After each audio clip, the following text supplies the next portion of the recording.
Hello friends, welcome to literary love. Channel को subscribe करें और बेल आइकन को प्रेस करें ताकि आप कोई भी वीडियो कभी मिस ना करें। साथ ही अब आप हमें फेसबुक पे भी फॉलो कर सकते हैं। फ्रेंड्स, आज की वीडियो में हम बात करेंगे famous Indian English poet Toru Dutt की एक पोएम के बारे में जिसका नाम है सीता। ये पोएम 22 लाइंस की है और इस पोएम में रामायण के कैरेक्टर सीता जी के बारे में बताया गया है। इस पोएम की शुरुआत में 3 बच्चे हैं जो एक अंधेरे कमरे में बैठे हैं और उनकी माँ उन्हें एक स्टोरी सुना रही है सीता जी के बारे में। और जैसे जैसे स्टोरी आगे बढ़ती है, सीता जी की लाइफ के बारे में जानकर, उनके दुखों के बारे में जानकर ये तीनों बच्चे उदास हो जाते हैं और रोने लगते हैं। और इसलिए इनकी माँ ये कहानी जल्दी से ख़त्म कर देती है ताकि उनके बच्चे उदास ना हों, दुखी ना हों। फ्रेंड्स, तोरू दत्त एक एंग्लो इंडियन पोएट और एक बंगाली ट्रांसलेटर थी। उनका जन्म हुआ था 4 मार्च 1856 में और उनकी डेथ हुई थी 30 अगस्त 1877 में, यानी मात्र 21 ईयर्स की उम्र में ही इनकी डेथ हो गई थी।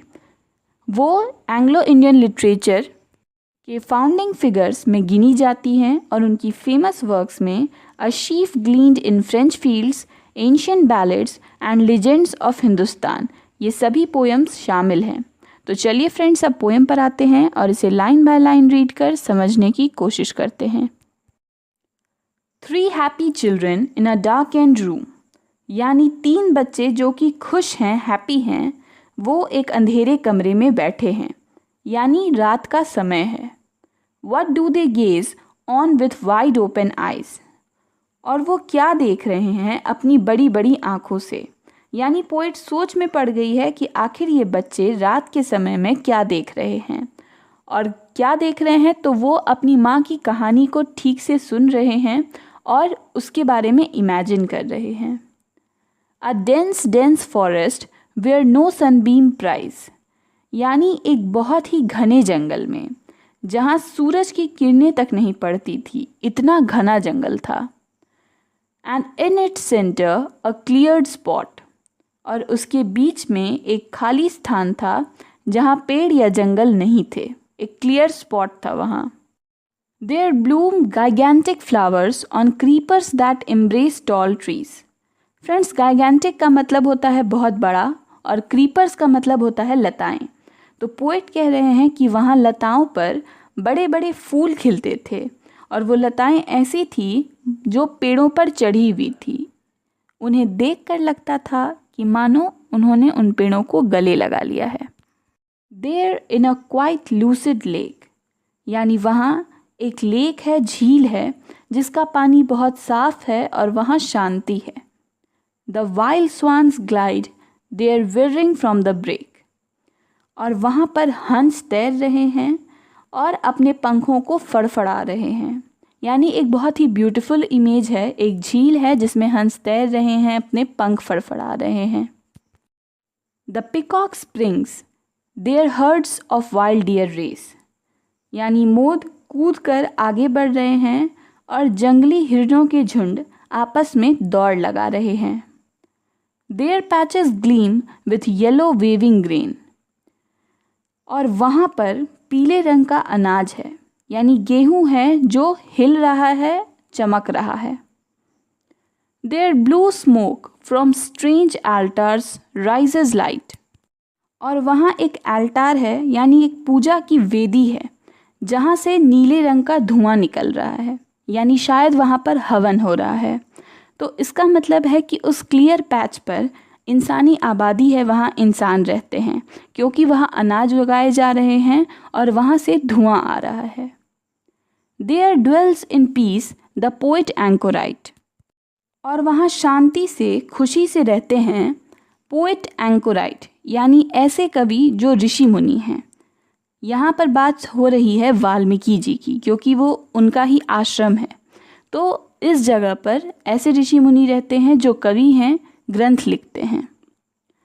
But who is this fair lady, मगर ये खूबसूरत औरत कौन है। Not in when she weeps, वो रो रही है मगर उसका रोना बिना कारण नहीं है, यानी वो बिना किसी कारण के नहीं रो रही है, उसके रोने का कोई कारण है।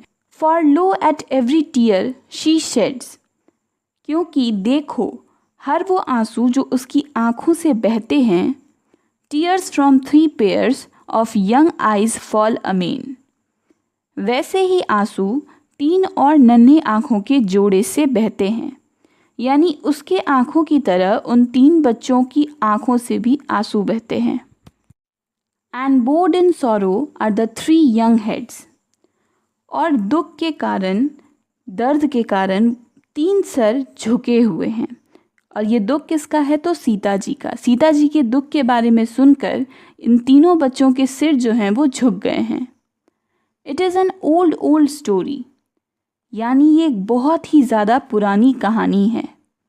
एंड द ले which has evoked sad Sita from the past, और ये स्टोरी सीता जी के बारे में है जो रामायण की एक कैरेक्टर हैं और उन्हें पास्ट से याद किया गया है। यानी वो पास्ट में हैं और अभी उनके बारे में बात कर उन्हें याद किया गया है। इज़ बाय अ मदर संग, और ये किसने किया है? तो इस गाने को एक माँ ने गाया है, उन तीनों बच्चों की माँ ने। TISS हस्ड at last and melts the picture from there site away, और ये कहानी आखिर उन्होंने ख़त्म कर दी, और जो पिक्चर उन बच्चों की आंखों के सामने बना था इस स्टोरी को सुनते हुए, वो हट गया, दूर हो गया। ये सोचकर उन्होंने अपनी कहानी ख़त्म कर दी, क्योंकि वो नहीं चाहती थी कि उनके बच्चे इसी तरह उदास बैठे रहें।